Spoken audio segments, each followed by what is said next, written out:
So the UFC is doing a lot of scrambling right now. There is a lot of news about the Saudi Arabia card that has just been confirmed, and now there's a lot of a very cloudy area when it comes down to the UFC 303 card, as of course there is the McGregor versus Chandler saga. Is the fight on? Is the fight off? And now the co-main event, apparently Jamal Hill is injured, and we're going to be getting some news about that, which is also kind of crazy. But I wanted to just kind of mainly talk about this UFC Saudi Arabia card and talk about this Whittaker versus Aliskerov fight, because this is the news that has been completely confirmed. Dana White himself announced it. It is unfortunate that Khamzat Chimaev is out of the fight, as this was a very exciting fight. It was a big fight. It was going to kind of tell us how good is Khamzat Chimaev really. And unfortunately, he has been hospitalized. Maybe he's ill, maybe he's injured, maybe he's sick with an infection or something along those lines. We don't really know for sure, but we do know that he's out, and there is a photo of him in hospital right now with Guram Kutateladze and his brother kind of by his side, so it looks pretty bad. So hopefully Khamzat Chimaev can, make a full recovery with whatever it is that has happened to him. Unfortunately, with Khamzat, we have kind of seen a lot of scary photos of him. Didn't he have that kind of blood disease where his skin was all red at one point? And then, of course, he had COVID-19 and then kind of trained through it and then got hospitalized for that as well, for kind of pushing his body too hard. Yeah. Anyway, Khamzat Chimaev, he's out. We know that for a fact. Whittaker was obviously looking for replacement opponents. The UFC were looking for opponents. They apparently asked Imavov. Now, Imavov was actually the fighter I was told was the front runner, and that was also reported by quite a few other people. Now, Nasruddin Imavov, of course, must have turned down the fight. He literally fought last weekend, so it would make sense for that to happen. And I have also read online somewhere that apparently Sean Strickland was offered the fight. I haven't been told that at all, but it must be true because it has been reported by a few people. But Strickland has, of course, also turned down the fight. So now we have Ikram Aliskerov fighting against Robert Whittaker. And when I first saw this news, I thought, you know what, Ikram might win. And then I thought about it. I think that Robert Whittaker is going to be able to beat Ikram Aliskerov here. There are quite a few reasons when it comes down to it, but the main reason is I do just think that Robert Whittaker is so much more proven than Ikram Aliskerov is in his career right now. Now, it is worth noting I've said that many times before and have been wrong, such as when I picked Charles Oliveira to beat Islam Makhachev, because at the time Islam Makhachev was coming off a win over Bobby Green and Dan Hooker. And I said, well, Charles Oliveira has beaten so-and-so. He beat Tony Ferguson at the time, and Michael Chandler, and all of that, so-and-so. Dustin Poirier. And I ended up being wrong. So maybe you could just say, hey, I think Aliskerov beats Robert Whittaker, and honestly, you probably might have a good case for that. And I'm actually very interested to see where the odds do end up with this one here. But I'm going to go with Whittaker. I thought Whittaker looked decent against Paulo Costa. It is worth noting that Paulo Costa recently did have a pretty competitive fight with Sean Strickland, who was the former champion, so not really too much shame in that, even though he did get hurt by Paulo Costa at the end of the first round. Whittaker, I think maybe something kind of happened to him in that Duplessis fight where he just kind of maybe lost it a little bit. I'm not saying that Whittaker didn't show up, because Whittaker did show up, and Duplessis we know is so good now, but I'm thinking maybe he just kind of wasn't really fully ready for Costa because of that KO loss, and maybe it was still in the back of his mind, which is why he did get caught and didn't look that great in the first round. But he was able to come back, was able to use a lot of wrestling. That's one thing that Whittaker has been doing recently, is mixing up that wrestling with his boxing.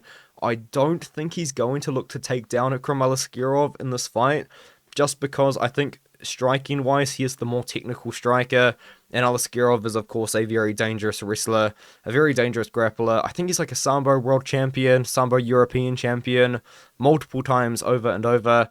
Probably not a guy you want to attempt takedowns on, so I think Whittaker's probably just going to try and use his superior striking in this one here, and will keep the fight on the feet. It is worth noting, though, that Ikram has won most of his fights in the UFC so far by KO, and in the first round he knocked out Alves, and he knocked out Phil Hawes, and before that, he fought on the Contender Series and dominated Mario Souza. So that's really what we're looking at with Ikram Aliskerov, is we haven't seen him beat anyone great yet. That's kind of what it comes down to. I know he had a little bit of a regional career where he beat some good guys, even fought Khamzat Chimaev at one point, but in the UFC he hasn't beaten anyone top 15, and Robert Whittaker at the end of the day, as a former champion, as a guy that has gotten multiple title shots, has fought to close decisions with Israel Adesanya, when Israel Adesanya, I guess you could argue, was in his prime, was in the peak of his career. Lost to Duplessis, who's now the champion. I think that we're just going to see Whittaker win because he's also had the full camp for this fight. Now, it's worth noting that Aliskerov has also had the full camp for this fight somewhat because he was preparing to fight against Andre Muniz, and then he was going to fight against Antonio Tricoli, and now he's going to be fighting Whittaker 1 week later. So technically, he's had a full camp, but he hasn't been able to prepare for an opponent like Whittaker. And I feel like a very elite opponent like Robert Whittaker, that probably is an opponent that you want to have a dedicated training camp for. And Ikram would have been cutting weight as well when he signed this contract. So he would have been cutting weight, preparing to weigh in, I believe, tomorrow for his fight this weekend, which would have been against Tricoli. So now he's going to have to do 2 weight cuts, or at least he started a weight cut. Now he's going to have to do a second one. So I feel like even then you could even make an argument we're not even going to get 100% Ikram Aliskerov in the matchup. I like Whittaker. Whittaker was preparing for Chimaev as well. That's actually something I should have brought up earlier. Whittaker was preparing for Khamzat Chimaev, who literally fights like Aliskerov, except is significantly more explosive and dangerous, especially in the first round. And you could argue better as well. The thing about Khamzat is I just don't know how I feel about his cardio, but Khamzat was coming off that win over Usman, even though it was Usman on short notice. Yeah, I don't know. I've talked myself into picking Whittaker. I do like it a lot. I did want to talk about another fight too, just kind of while we're here, talking about the Saudi Arabia card. Cedric Dumas versus Dennis Tulin. I mean, it's probably a nothing fight to most, but Dennis, come on, Dennis. You can do it. You can do it, Dennis. Oh no, I feel like this is one thing about me, and I'm very willing to admit that I could be incredibly wrong on this.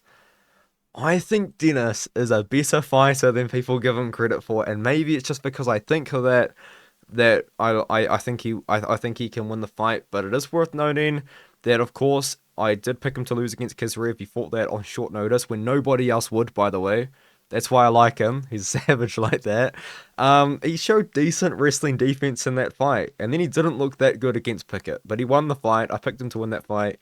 Showed that he's got absolutely no ground game in his next 2 fights. And even third fight, technically. But I think he accepted this fight. I'm pretty confident against Jun Park on short notice, and I know for a fact he accepted the fight against Christian Leroy Duncan on short notice. So he's done the UFC so many favors in the past and hasn't really saved a card because, let's be honest, Tulin versus any of these guys isn't saving a card, but he's definitely saved many fights in the past and has done the UFC favors in the past. But I do think that if he loses this one, it is the end for him. Do I think he can beat Dumas? Maybe, because Dumas didn't look that good against Abu Azaita, and Abu Azaita is like a 5'9" old middleweight. You know, like Tulin's a big boy. He's got big power. The thing about Dumas though is he's actually a very crafty kickboxer, very explosive. Yeah, he's just an interesting bloke, really, because apparently he smoked some marijuana like minutes before stepping in the cage with Josh Fremd. So I don't even know like what to think of Strikes Demars, and then there's obviously a lot of other stuff in the background, but it's not gonna mention that. Yeah. Who knows, but I wanted to talk about that too. I probably will pick Tulin.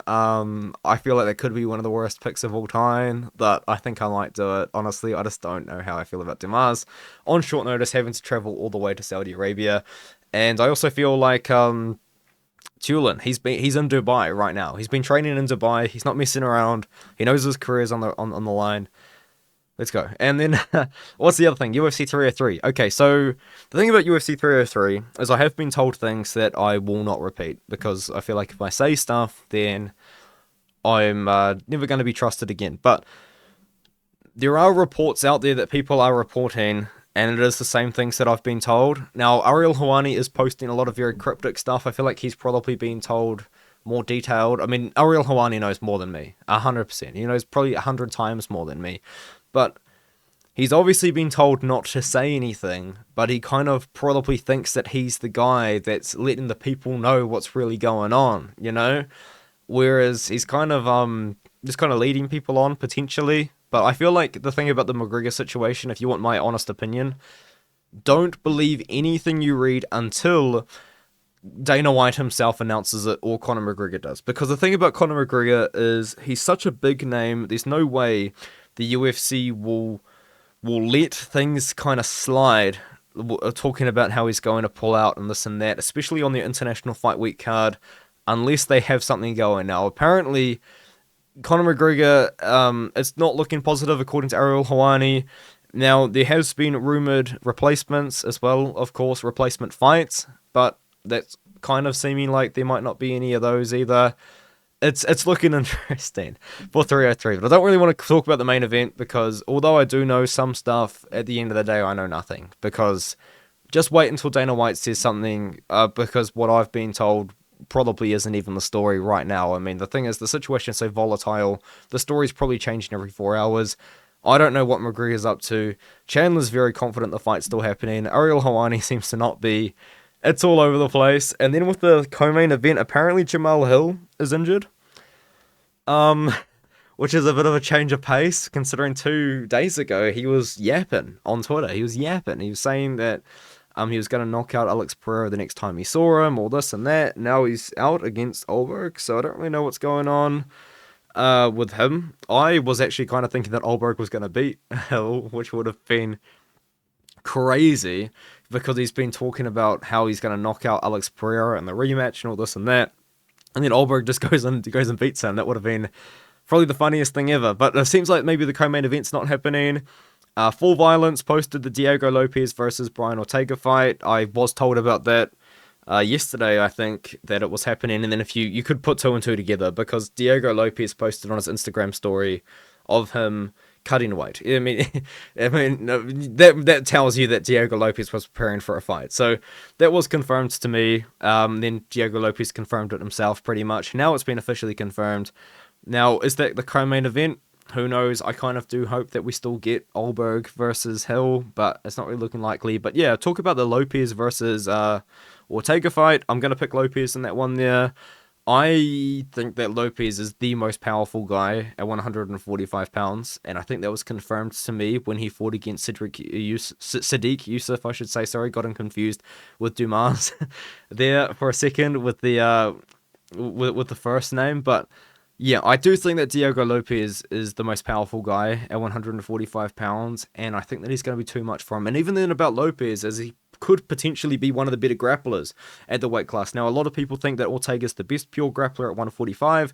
I think that's probably true, for sure. But the thing is, Lopez ain't no slouch on the ground either, and Lopez is a coach as well. So he's a guy that's always in shape. He coaches Alexa Grasso, who's a champion. He's got championship level coaching ability. He's always in the gym. So he's definitely a guy that you can rely on to be in good shape and be in good condition to fight on short notice. So I do kind of like that fight for Lopez. I don't know about Ortega. Maybe, I mean, the Lopez versus Ortega fight has been rumored for a long time, for UFC 306 in the Sphere, apparently, or the Sphere. Yeah, but I just kind of want to talk about on that situation. With McGregor, don't believe anything until you hear it from Dana White at the end of the day. That's kind of the best advice I can give to anyone. But that's it. I'll see you guys in the next one.